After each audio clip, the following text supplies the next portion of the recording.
This is a video about winter storage of sailboats in Toronto, up here in Canada. So this is the beginning of winter. Officially, it just started a couple days ago.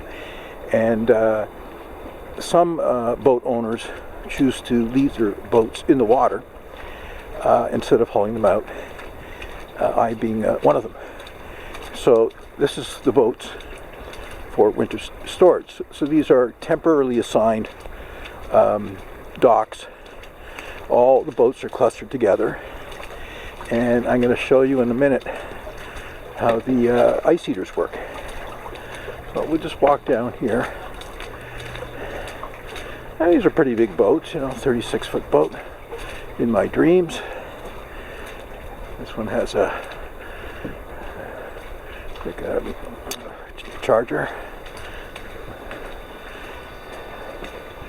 And here we'll have a look at some of the more modest boats, meeting our boat, which is right over here. It's Catalina 25. It was in the water last winter as well. And let me explain the ice eaters.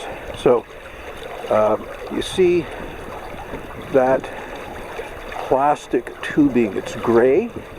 Right underneath is a hanging, basically an underwater fan. It's very heavy, and it pulls water up from below the surface and creates, and you can see, sort of a ring of clear water all around the boats.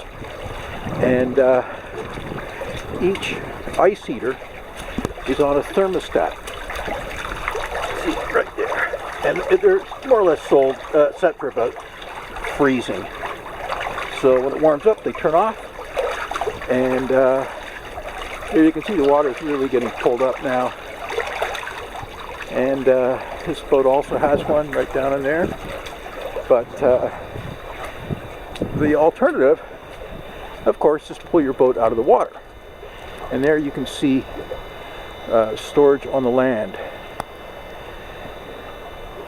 The one thing we learned here about ice eaters is some animal, we don't know what it is, might be a little muskrat or a mink, was chewing the lines holding the ice eaters, and they were falling to the bottom of the harbor. So hence the solution was this plastic, it's almost like a plumbing tubing to put around the line, you can see right there, so that the critters wouldn't chew through it. And so far it seems to have worked. There you have it. Winter storage, sailboats in Canada. And if you're watching this video from someone somewhere warm, I am very jealous. There you have it.